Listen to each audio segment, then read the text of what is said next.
Yun good afternoon po. Ito po pala yung pasadya ni Boss Marinduque, pero nagpagawa na sila sa amin, 2 unit.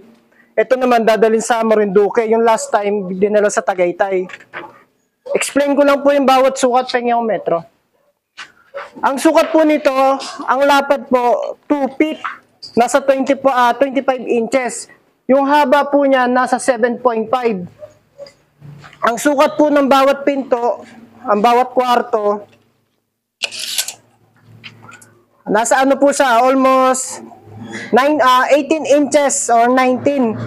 Tapos yung lapad niya, 25 inches. Tapos ang taas niya, nasa 26 inches. Baba-taas po yan. Yung mga division po niya, nabubunot po. Ayan, nabubunot po yan. May mga lock po yan. Ayan.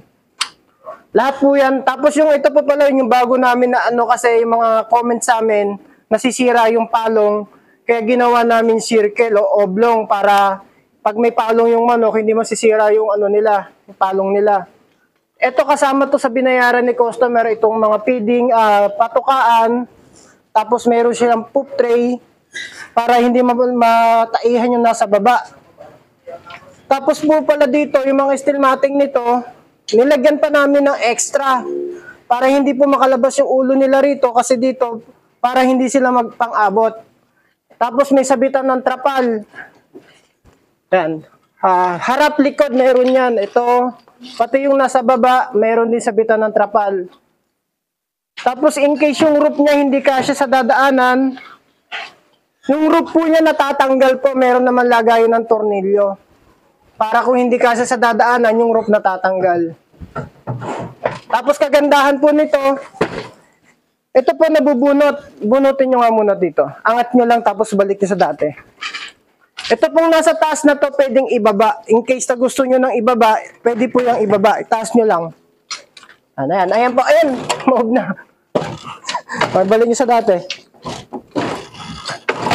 Ayan. Ang mga steel matting po nito, 1/4 po, makakapal na po yan. Talagang matitibay na po sa solid type na po. Tapos ang flooring pala nito, ang gusto ni customer, steel. Kaya yung mga steel matting, dinoble namin para yung butas niya maging uno-uno. Hindi sa 2x2 yung butas niya. Pero pwede namang plastic matting yung pinakasahig. Ayan, steel din yung mga pinakasahig niya. Tapos yung poste nito, inano na rin namin, kinapalan na namin, mas makakapal na siya ngayon. Tapos yung pinakasapatos niya, may sapatos para hindi siya lumubog sa lupa pag malambot yung lupa. Pwede pala dito sa likod. Nilagyan namin ng liso para kahit lumabas yung ulo nila, hindi sila mapang-abot. Yan, meron mga ito.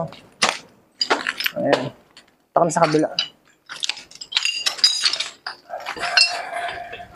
Ayun, okay na po. Ang price po pala ito, 22,000 po. Ang pwede naman po yung sa baba lang, 12,000 po. 11. Yung nasa baba.